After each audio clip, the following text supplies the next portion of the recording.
So you might be asking yourself, what am I doing washing Mike's rat rod, hot rod? I shouldn't call that a rat rod because it's actually not. His 32 Studebaker Rockney, or we were down at the office today and I was registering this, and she couldn't figure out if it was a Rockney maker or a Studebaker maker, and I was trying to tell her it was Studebaker Rockney, but I just saw the tag on the frame right there says Rockney Motor Company. I know they made this car in honor of Newton Rockney, and I thought they only made it for about 1 year. But, it says right on there Rockney Motor Company. I know Studebaker was behind, the making of that.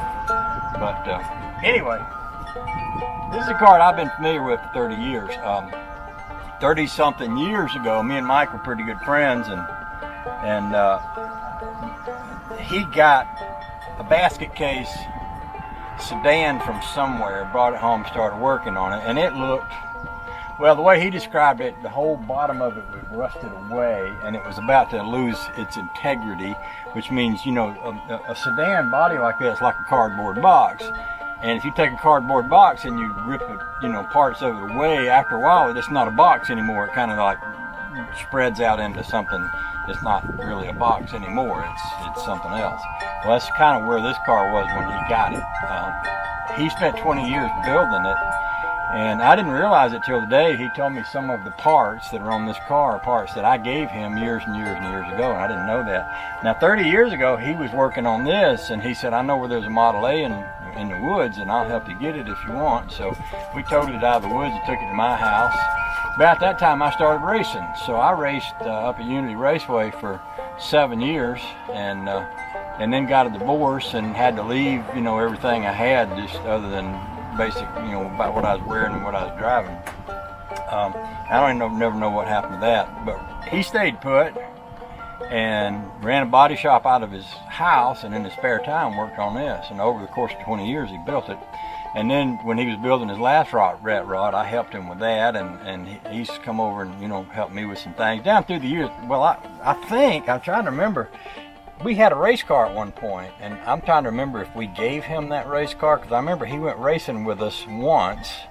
I think he only raced the one time because it was like in the mini stock and the car didn't do that well, and I think about that time he might have decided that building a car that you didn't tear up at the racetrack wasn't for him. But well, anyway, he's been talking about selling it for quite some time, and I've been a little disturbed by that because I didn't want it to go away, and I value this car a great deal, and I know how well it's made because I know Mike. I know what a good job he does with everything he does. So we were talking about the other day, and he told me a price that he would take for it, and I said, heck yeah, I'll buy that. I'll buy that myself. So I did. I bought it. So there it is. I've been driving it today, and it drives great. It drives wonderful. I am so happy with it.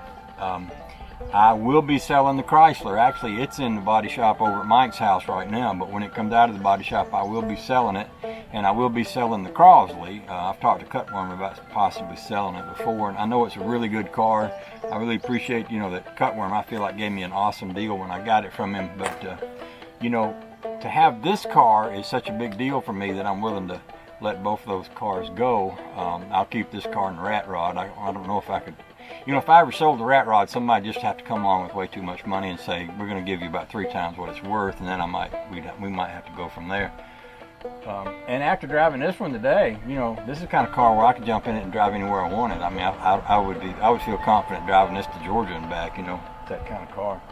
So it just came out of the garage for the first time this year today, and it was pretty nasty, so I just washed it off a little bit. I'm going to wash the windows and maybe, rub down some of the chrome. I'll probably get some of that, that wax stuff, and park it in the shade after a while and work on it a little bit. And might clean those tires up. They look a little bit, nasty. Sometimes it takes a little special scrubbing to get that off. But over time, you'll get to know this car better, and I plan to keep it and enjoy it and drive it a lot. I think Matt Phelan, Chevaholic, and there's a bunch of fellers out in his neck of the woods, I think are up in Wisconsin, and they get out and they drive their cars all the time, and I'm going to be looking for somebody around here that wants to get out and drive their cars around, because I want to put some miles under this thing and enjoy it.